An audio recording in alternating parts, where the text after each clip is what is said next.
They say history moves forward, that every new age replaces the old. Kings fall, peasants rise, and progress marches on. But look closer, and you'll see that history doesn't walk in a straight line. It circles. The costumes change, the technology evolves, but the game of power remains the same. In the ancient world, power meant owning land. In the modern world, it means owning debt. But today, in the digital age, a new kind of empire rules. One that doesn't conquer through violence or even deception, but through access. The world was once owned by the few. Then it was liberated. Factories opened, businesses grew, homes were built, and ordinary people were told they finally owned something of their own. For a moment, it felt true. For a century, ownership was the promise of progress. But quietly, invisibly, the promise was rewritten. Today, you own nothing fully. Not your home, not your car, not your tools, not your privacy, not even your identity. Every possession comes with terms, conditions, and expiration dates. The more convenient life becomes, the less of it you truly possess. This is not an accident. This is the final form of capitalism, a system that has discovered the perfect equilibrium between control and illusion. You feel free because you can buy anything, but you're not free because you own nothing. The Rentier's Empire is not an empire of land or gold. It's an empire of rights and permissions. It doesn't force you to work in its fields. It makes you subscribe to them. The average person today rents everything: their shelter, their software, their entertainment, even their status. The house is financed, the car is leased, the phone is upgraded on contract, the music is streamed, the movies are borrowed. The opinions are algorithmically rented from social feeds designed by corporations that monetize emotion. It's a kind of modern serfdom, so sophisticated it looks like convenience. In the Middle Ages, peasants gave a portion of their harvest to the Lord in exchange for protection. Today, we give a portion of our income, and increasingly our data, our privacy, our time, in exchange for access. Access to homes, access to healthcare, access to opportunity, access to relevance, and every bit of that access can be turned off with a click. That's what makes this empire so invincible. It doesn't need soldiers or walls, it rules through dependence. If the empire of debt enslaved nations through borrowing, and the age of false wealth seduced citizens through illusion, the Rentier's Empire perfects the system by doing both at once. Feeding the illusion while charging rent on it. You can see its fingerprints everywhere. In the landlord who raises rent because he can. In the corporation that buys back its stock while laying off workers. In the streaming platform that deletes your purchased movie overnight. In the app that locks features you already paid for behind a new subscription tier. Ownership has become temporary privilege, granted by those who already own everything.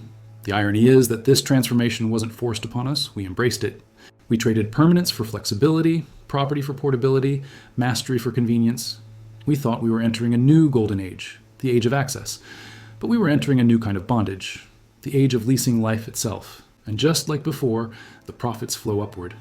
To those who own the platforms, to those who own the patents, to those who own the data, to those who own the debts of others. The rest? We don't live in an economy anymore, we live inside someone else's balance sheet.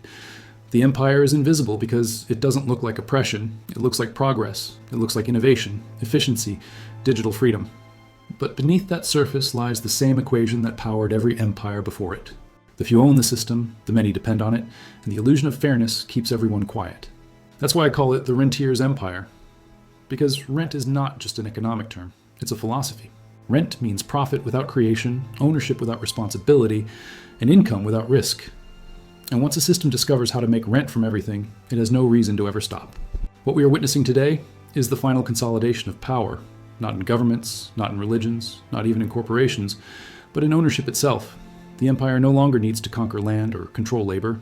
It simply owns the pipes, the networks, the algorithms, the licenses, the debts, and the data that life depends on. You can change leaders, you can change laws, but as long as the empire owns the infrastructure, you'll still be paying rent to exist. This is where the story begins. In a world that believes it's free, while every act of living quietly generates rent for someone else. Once the world was simple in its cruelty. Power had an address, a castle on a hill, a seal on parchment, a name everyone knew. The lord owned the land, the peasant worked it. The king took his share. You could see who ruled you by looking up. Then came the Industrial Revolution, and with it, a new dream. Machines replaced muscle, factories replaced fields. We were told feudalism was over, that capital had liberated labor. The worker was free to sell his time, free to build his fortune, free to rise. For a brief century, it almost looked true. But history, like gravity, has a way of pulling everything back to the same shape. The lords returned.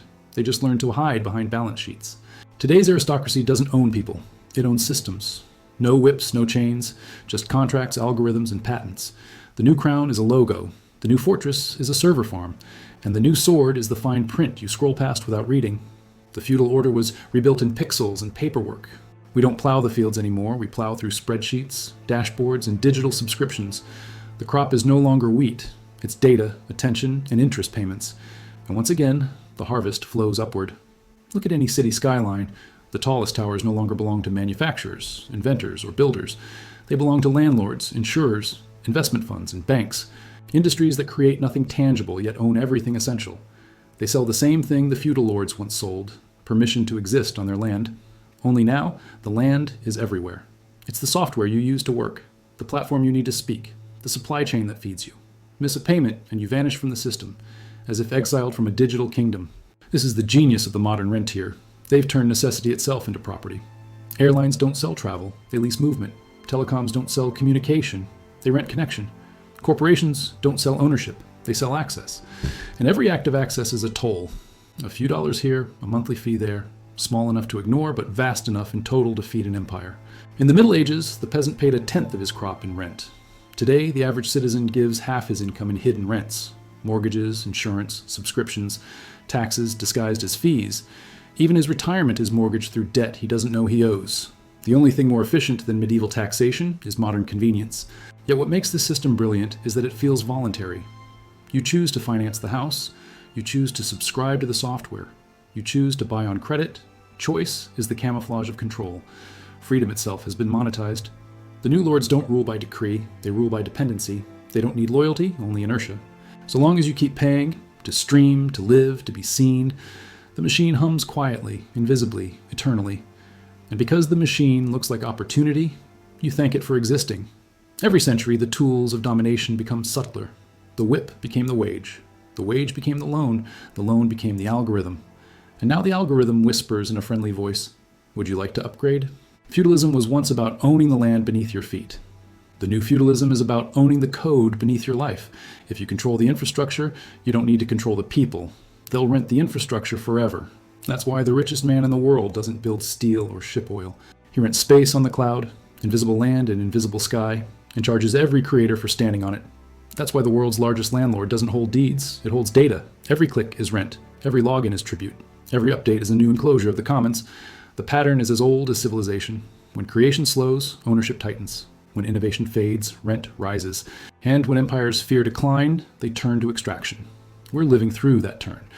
The average person senses it, that strange fatigue of modern life, the sense of running faster just to stand still. That's not burnout, it's rent collection. Every hour you work is taxed by the cost of simply participating in the system. Housing, healthcare, education, technology, all gatekept, all monetized, all rising faster than wages. It's not inefficiency, it's design. And the cruelest part is that we've been taught to admire the rentier, to call him a visionary, an innovator, a genius. But look closer.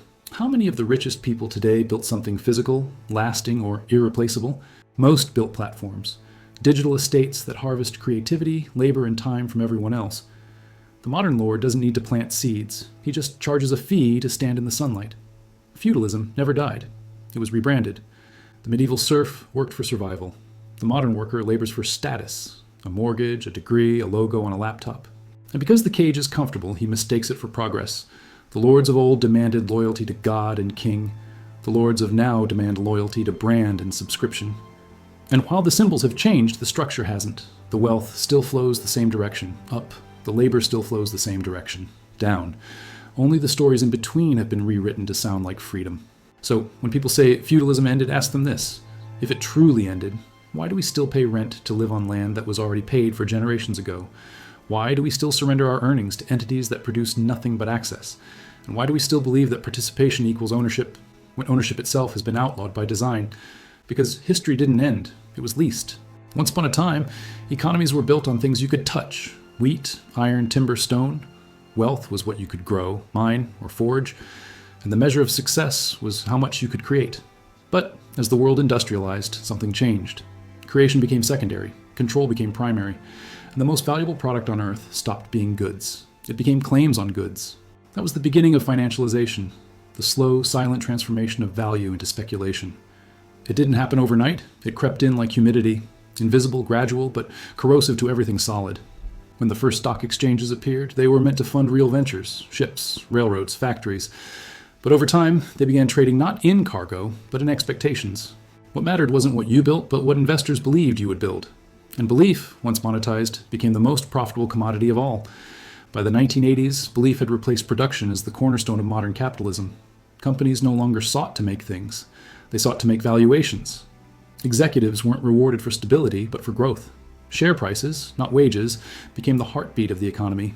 Finance discovered a secret that would reshape the world. You don't need to create value when you can extract it from everything that already exists. Mortgages became securities. Debts became derivatives. Futures became present income. Every predictable payment, every rent, loan, tuition fee, and tax stream could be packaged, sold, and multiplied. The system no longer needed to build houses to make money. It only needed to trade the debt attached to them. It no longer needed to produce goods. It only needed to finance the consumption of those goods. The real economy became a stage set, and behind it, a vast casino, glittering, abstract, unregulated, where money bet on itself. In that casino, the same dollar could be leveraged 100 times before it ever touched the ground. Real wealth became irrelevant. Paper wealth, or its digital successor, ruled everything. This was the great inversion of modern history. Once, finance served industry. Now industry serves finance. Every corporation, every startup, every government budget now exists to feed the hunger of capital markets. You see it in the language of business today. Efficiency, optimization, shareholder value. But what those words really mean is extraction. Cut labor, raise prices, buy back shares, inflate metrics, impress investors. The product doesn't matter. The perception does. A century ago, a company's worth came from what it made. Today, it comes from what it's worth. A tautology so circular, it's almost poetic. A company no longer needs to be profitable to be valuable. It only needs to be believed in, and belief is easy to buy when credit is infinite. That's the magic of financialization. It allows the rich to borrow from the future, while the poor pay for it in the present. The elite live in tomorrow's money. Everyone else rents it from them today. Consider how deeply this logic now runs. Education, once a public good, is now a trillion-dollar debt market. Healthcare, once a human right, is now a profit center. Housing, once shelter, is now a speculative asset. Even climate change, or the planet's slow collapse, is being traded as carbon credits. Everything, everywhere, all the time financialized. A forest isn't a living system anymore. It's a line on an investor's spreadsheet. A city isn't a community, it's a real estate yield model. A child's future isn't a dream, it's a credit score in waiting. When everything is financialized, even morality becomes an investment strategy. Charity becomes branding. Philanthropy becomes tax optimization. Sustainability becomes marketing. And every act of virtue can be monetized as long as it looks good on an annual report. This is not capitalism, it's feudalism with spreadsheets. Because in feudalism, the lords didn't work either. They extracted. They owned the land and charged rent to those who produced. Today's lords own the financial instruments that drain value from everything others produce. Different tools, same pattern. Financialization is the ultimate rentier innovation. It allows rent to exist without even pretending to be work. When you can make money from the movement of money, you no longer need production, labor, or innovation. You just need velocity, the illusion of growth. That's why modern economies seem so busy but produce so little. Everything spins faster, yet nothing truly changes. The stock market hits record highs, but the average family can't afford a home. Companies boast record profits, yet wages stagnate. It's not a glitch, it's equilibrium. The system isn't failing. It's succeeding at what it was redesigned to do. Transfer value from the realm of production to the realm of ownership. And the beauty of it, or the horror, depending on where you stand, is that this process is self-sustaining. When finance fails, it's rescued by the very governments it captured. When the bubble bursts, central banks refill it. When the markets wobble, the public balance sheet catches their fall. Risk is privatized when it pays, socialized when it doesn't. That's why every crisis since the 1980s, from the Latin American debt crisis to 2008 to the pandemic stimulus, has followed the same pattern. The rentier burns the world for profit, and the people rebuild it for him with their taxes. We used to call that theft. Now we call it monetary policy. The rentier's genius lies in abstraction, the ability to hide extraction behind complexity. The terms become technical: derivatives, swaps, tranches, quantitative easing. But strip away the jargon, and you'll find the oldest trick in history: making others work for what you already own. And perhaps the most terrifying truth is that the system no longer even needs to be evil. It's automatic, algorithmic, self-replicating. The moment something can generate predictable cash flow, it becomes collateral. And once it's collateral, it's owned by someone else. That's why it feels like the world has become weightless. Why art feels manufactured, why cities feel hollow, why progress feels like motion without meaning. Because everything has been peeled off the real and repackaged as financial product. It's not that value disappeared, it was absorbed. The financialization of everything didn't destroy capitalism, it perfected it by ensuring that every form of creation, even resistance, could be monetized. Even you watching this right now, your time, your view, your engagement, is a data point in a ledger somewhere, turned into rent for a platform, an advertiser, or an investor who doesn't know your name but profits from your attention. That is the world we now inhabit, a mirror world where everything that exists does so twice, once in reality and once in finance. And the financial version always wins. Because in the Rentier's Empire, reality isn't what's real. Reality is what's profitable. There was a time when ownership meant something simple. You bought an object, a tool, a book, a home, and it was yours. You could fix it, lend it, pass it down. It existed outside the reach of permission. That era is gone. The rentier discovered a more profitable model, one where ownership never ends, because it never truly begins. We call it the subscription economy, but that's just marketing. What it really is eternal rent disguised as choice. Once, you paid once and kept the product. Now you pay forever to keep the access. It started innocently. A software update here, a streaming service there, $10 for music, $15 for films, a few more for premium versions of things you already owned yesterday. But convenience, like credit, always comes with a cost you can't see until it's too late. And now subscription has quietly devoured the world. Everywhere you look, life has been sliced into monthly payments. Your home is financed, your phone is leased, your car is subscribed, your news, your shows, your tools, all locked behind passwords and payment cycles. You don't buy music anymore.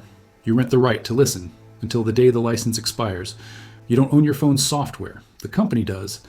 You don't even own your social identity. It lives on rented platforms that can erase you with a single algorithmic decision. Ownership has been replaced by permission, and permission can always be revoked. The genius of the subscription world is that it sells dependency as freedom. You can cancel anytime, they say. But that's a lie of structure, not of speech. Because when your work, communication, and even identity depend on those systems, you're not free to cancel, not without erasing yourself. The landlords of the digital age don't fence land, they fence experience. They don't lock doors, they lock ecosystems. You can move out of a house, but try moving out of an operating system. Try leaving the network that holds your friends, your photos, your career. You can't. You're leased to it. This is what the Rentier's Empire learned from Silicon Valley.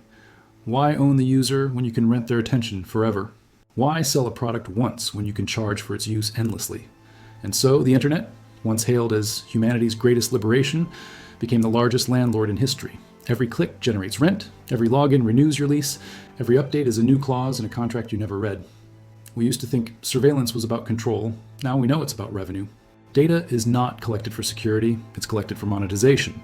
Your habits, your fears, your private moments, all cataloged, packaged, and sold back to you as personalized experiences. Even your emotions are subscription tiers now. Free users get anxiety, premium users get dopamine. And because the empire knows that humans crave belonging more than freedom, it doesn't need to chain you to the system. It just makes sure life outside it feels impossible. You could delete your accounts, uninstall your apps, cancel your memberships, but in the modern world, that feels less like rebellion and more like exile. The feudal village has been rebuilt as the digital cloud. Leave the land and you disappear. Stay and you pay rent forever. This is how the empire perfected control, by erasing the boundary between need and want. You need communication, entertainment, connection, convenience. And so every need becomes a revenue stream. Every act of living becomes a micropayment to the lords of access. The subscription world isn't just an economic system, it's a psychological one. It rewires your sense of time, turning every month into a countdown. It reshapes your identity, defining who you are by what you subscribe to. It even dictates your attention span, training you to renew before you reflect. And the most brilliant part? You call it progress. You celebrate it. You stand in line for it. You upgrade your chains with enthusiasm. Because in the empire of rent, happiness is the illusion that you're choosing your servitude.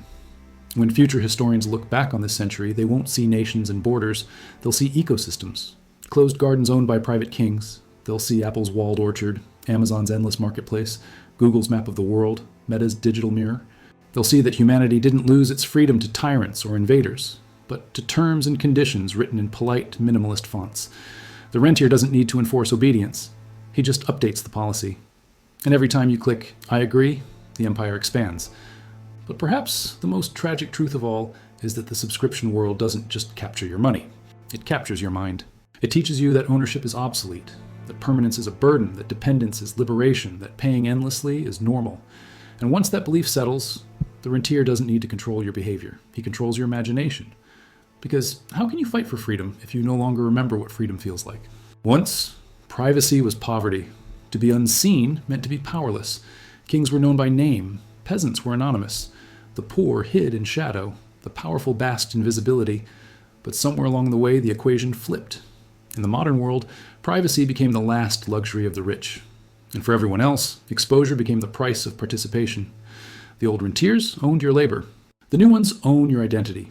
Not who you think you are, but how the system defines you, your patterns, your preferences, your predictability.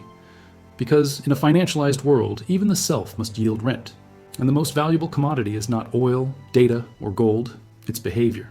Every tap, swipe, and scroll over dark, every GPS ping, every heartbeat recorded by a wearable device is part of a vast, invisible market that trades in fragments of your life. What you buy, who you love, where you go, what you fear, all turned into code, all bought and sold in real time. The irony is that you volunteered for it, not because you were coerced, but because you were rewarded. A smoother login, a personalized feed, a few seconds saved. You traded sovereignty for convenience, and convenience, as always, became a lease. When corporations discovered that data could predict desire, they stopped selling products and started selling you, not just your attention, but your future behavior. They learned to rent the probability of your next choice. That is the true genius of surveillance capitalism. It doesn't need to control you. It only needs to know you better than you know yourself. Because prediction is the new profit, and every piece of data you surrender sharpens the empire's accuracy. In the past, the census counted citizens for taxation. Today, algorithms count individuals for monetization. Every click is a tax. Every expression, a transaction. You no longer live in an economy, you are the economy. Look around. Your phone listens, your home watches, your car reports, your watch records. Every object has become a spy in service of someone's quarterly earnings. And the strangest part? We call this progress. We decorate our cages with the word smart. Smart homes, smart cities, smart devices. Everything except smart awareness of what's happening. Privacy is not just a right. It's a form of power. It is the space in which the self can think, doubt, and dissent. Without it, individuality dissolves into analytics. But to the rentier, that's precisely the point. Because when you can predict everyone's actions, you can monetize them before they happen. You can price emotion. You can lease rebellion. Even resistance becomes profitable when it's algorithmically anticipated. That's why outrage thrives online. Not because truth matters, but because anger sells. The empire doesn't care what you believe, as long as your belief keeps generating data. Every debate, every argument, every confession is just another metric in the rent ledger.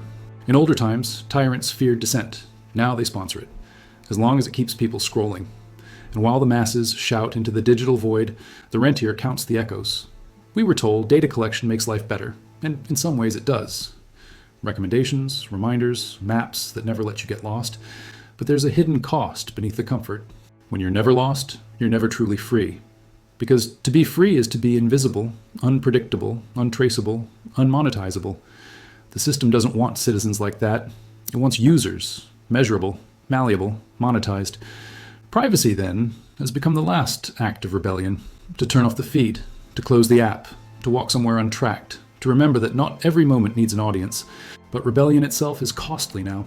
If you leave the grid, you lose access to services, to opportunities, even to existence in the digital economy. And so, most don't rebel.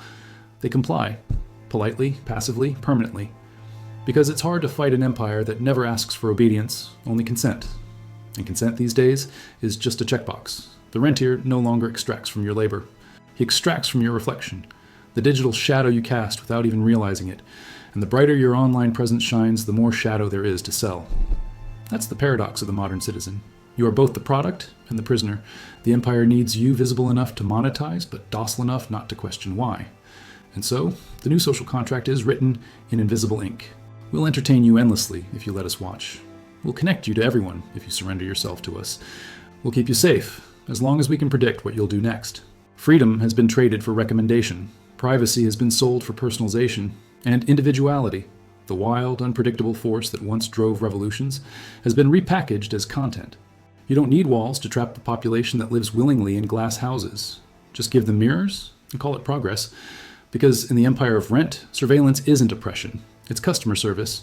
There's a quiet revolution happening, one so subtle most people mistake it for convenience. The The revolution is this: you don't own anything anymore. Not your music, not your movies, not your books, your car, or even the device you're holding right now. Ownership was once the foundation of independence. To own something was to anchor yourself in the world, to have a space that could not be revoked. A farmer with land, a craftsman with tools, a family with a home.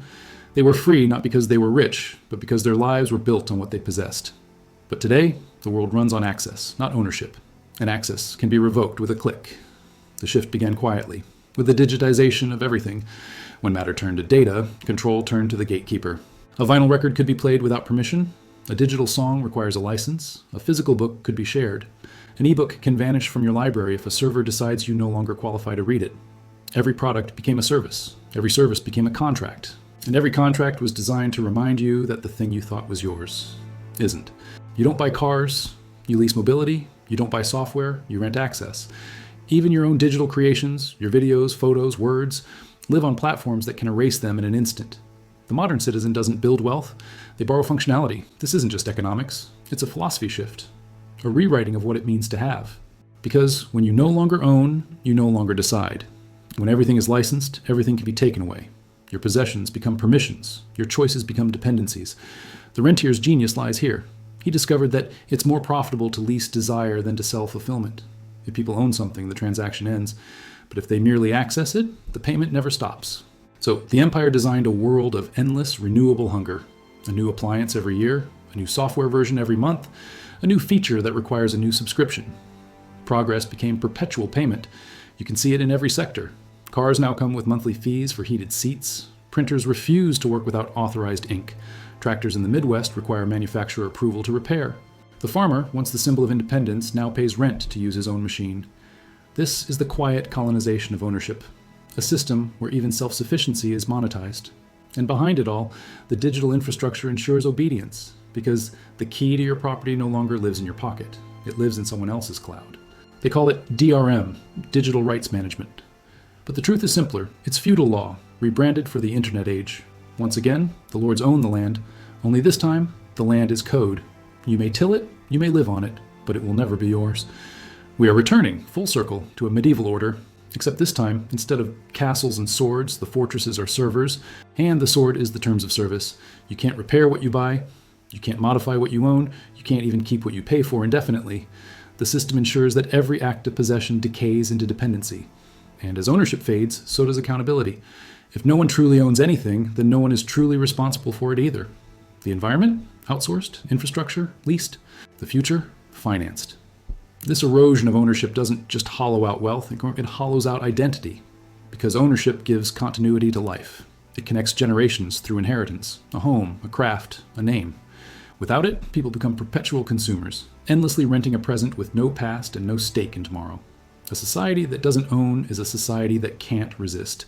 Because you can't fight for what you don't possess. You can only complain to customer service, and that is exactly how the rentier wants it. You may still believe you live in a free market, but free markets depend on free participants. And how free can you be when everything that sustains you is rented from the same few corporations that write the rules? The irony is that the death of ownership is being sold as liberation. No commitment, no maintenance, no worries. But what they don't tell you is that freedom without roots is just drift. You're free only as long as you can pay. You're secure only as long as the system approves. And you're sovereign only until the next update. The final illusion of ownership will be the one you never question. The sense that your life, your data, your digital identity, your future are still yours. But as long as every part of your existence depends on an external server, a rented service, or corporate gatekeeper, then the last thing you truly own is your delusion. And the rentier smiles, because that too can be monetized. Every empire believes it will last forever. Every system thinks it has perfected the game. And every age convinces itself that collapse is something that happens to others, never to itself. But history, patient, merciless, undefeated, always returns to collect its debts. The Rentier Empire, the invisible kingdom built on rent, data, and dependence, will be no different. Because the same pattern that destroyed Rome, Byzantium, the gold standard, and the industrial elite is already gnawing at its core. Extraction faster than renewal. When a system consumes more than it creates, when it drains value from everything it touches but replaces nothing, it doesn't need enemies. It collapses from within. You can see the cracks already. Beneath the surface of growth charts and record profits, there's decay. Social, moral, ecological. Wages stagnate while living costs explode. Young people rent everything but own nothing. Middle classes vanish into credit. Governments print money to disguise insolvency. And digital platforms, the new palaces of the empire, have begun turning on their own subjects. We were promised an age of abundance, infinite connection, instant access, endless choice, but we ended up in an economy of scarcity of ownership, of privacy, of peace. Everything is available, but nothing is secure. Everything is connected, but everyone feels alone. That's not progress. That's entropy disguised as innovation. The empire feeds on attention, yet people are tuning out. It feeds on consumption, yet resources are drying up. It feeds on belief, yet trust is evaporating. When confidence dies, currency follows. When participation dies, platforms collapse. When people realize they've been paying rent on their own existence, the illusion breaks. And once the illusion breaks, power shifts. History has always rewarded those who see collapse not as an ending, but as revelation. The survivors are never the ones who cling to the system. They're the ones who walk away before it falls. The Rentier Empire's weakness is the same as every empire before it. It forgot that money is not reality. Money is a reflection of trust. And trust, once broken, can't be repaired by code or policy or propaganda. You can print liquidity, but not legitimacy. When the servers fail, when the platforms fall silent, what remains will not be data or debt or subscription tiers. It will be the same thing that has always survived every collapse. What's real? The soil beneath your feet, the hands that can build, the mind that can think without a feed telling it what to believe, the skills that don't need electricity to exist, the relationships that don't require an algorithm to connect. Those are the assets no empire can confiscate. They are the seeds of every renaissance that follows ruin. Because collapse is not just destruction, it's a kind of cleansing. It strips away illusions. It reminds us that the economy was never the source of value, only a mirror of it. And when that mirror shatters, we finally see the truth. That value was never in the coin, or the contract, or the code. It was in us. When the Rentier Empire finally cracks, when subscriptions vanish, when currencies reset, when platforms dissolve into digital dust, the question won't be who had the most wealth. It will be who remembers how to live without renting their life. And those who do will rebuild a new world, not from speculation, but from skill, not from algorithms, but from awareness, not from rent, but from renewal. History's verdict on every empire is the same. You can't monetize eternity. When trust dies, the numbers die with it. When the game ends, the players scatter. And in the silence that follows, a few begin planting again. That's where the next chapter of civilization begins, in the ashes of the last transaction. So here we stand, at the edge of the empire's golden illusion. We've traded freedom for access, privacy for personalization, ownership for convenience. We've built a civilization so obsessed with control that it forgot what it means to truly possess anything, even itself. But every illusion, no matter how beautiful, eventually runs out of credit. The empire of rent will fall the same way every empire falls, not with rebellion, but with exhaustion. When the weight of its own dependence becomes unbearable, the collapse won't look like an explosion, it'll look like silence. And in that silence, something ancient will stir again. A hunger for what's real, for things that don't require logins, for work that creates instead of extracts, for homes not leased but lived in, for trust that doesn't expire when the terms change. Because what dies when the rentier falls isn't progress, it's illusion, and what rises after is always truth. History has never stopped teaching. It only waits for students brave enough to listen. So if this story opened your eyes, if you felt something stir beneath the surface of comfort, then stay, subscribe. Because in the next chapter of Ledger of Power, we go deeper into the future that's already being built and the question that will define it. What happens when money itself becomes alive?